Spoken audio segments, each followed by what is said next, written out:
when we launched our learning experience platform, which is called My Learning World, we did the consideration, should we start with skills or just start with a search engine and a simple grouping of how do you find content. And we thought we should do both.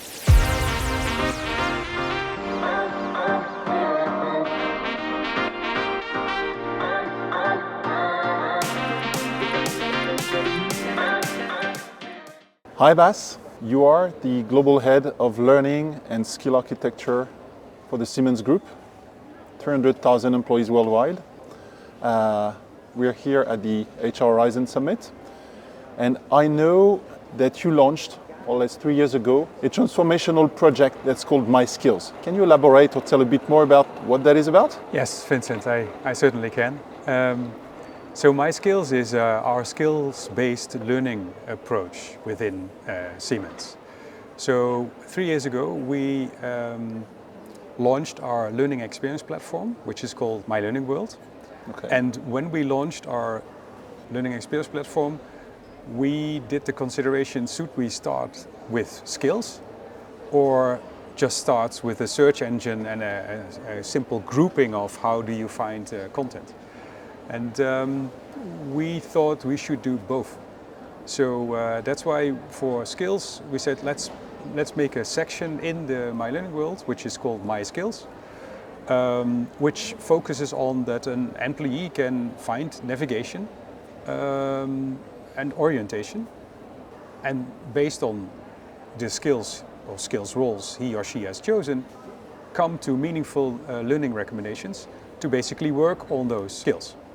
And we say My Learning World and My Skills because we think it's important that the learner is at the center.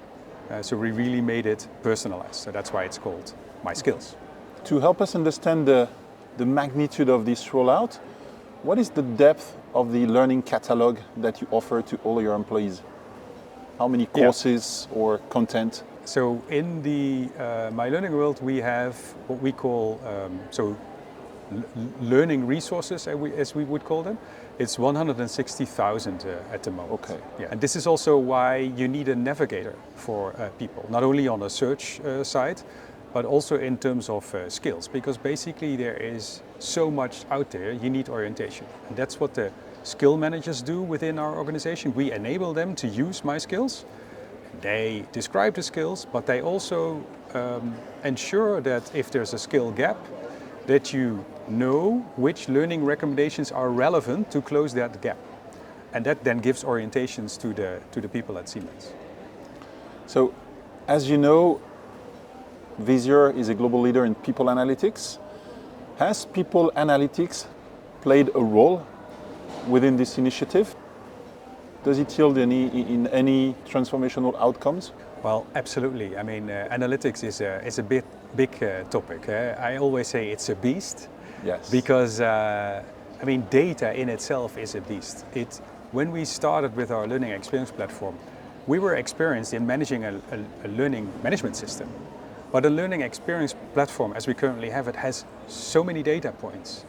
You can measure everything, which is, on the one hand, a luxuriousness. On the other hand, it's driving you crazy if you don't know exactly what you are doing. And besides that, I mean, in learning, we thought we had our data quality okay, but we didn't have a really data strategy. So all the things, I mean, VISIER knows a lot about that, of course, is we are in an early maturity phase. At the moment, I would say we are data rich, but in insights we are kind of poor. And it is absolutely relevant because we see, for instance, in My Skills, the skill managers have data and dashboards. We co-create them together. But for them, it's incredibly important to understand where is a larger group of people. Where are they in their skill development? How big are those gaps? Are people really using then the learning recommendations for the system, yes or no? Are they finishing really those trainings? Are they good enough? Does that help? Do they get the right rating? Yeah, so analytics is very important and a very important lever. Yeah. And so, if we think about those applications, My Learning World, My Skills, rolling this out to so many people, did you encounter some implementation challenges? And what were the learnings from that? Yeah, we absolutely did, because I would not have believed you if you had told me otherwise. Yeah, for sure. Well, first of all, my learning world, we traditionally, as learning and development department, we had our own learning management system with a place where you could search, like a portal. But the LXP is far broader, because the scope is for the whole of Siemens. So you have a lot of interactions with other academies, which makes it complex. So it's complex from a technical perspective. You have a lot of interfaces which you should manage and APIs, but you also need to motivate the organization that they understand what's the benefit. Why is it relevant to be part of this platform? And it only becomes relevant if everybody is chipping in with their content. That was for us an enormous challenge, because I mean, people need to really understand what's in it for me.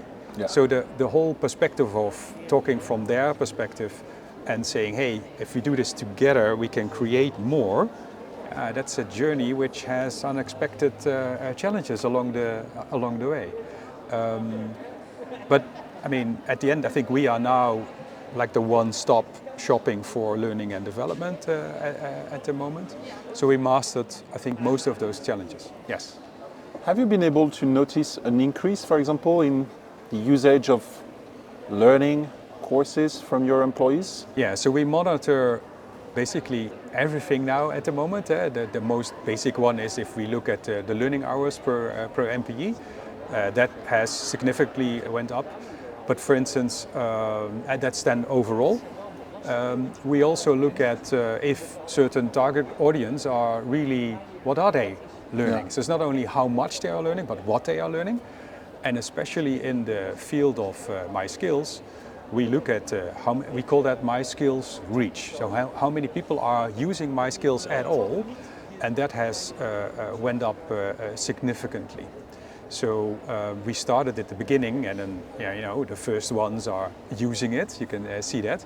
Last fiscal year, we ended at 25,000 users. Now, last fiscal year, which ended in September, we had 60,000 people within Siemens using my skills. And there is more to come, because we know projects are being launched by skills managers going forward.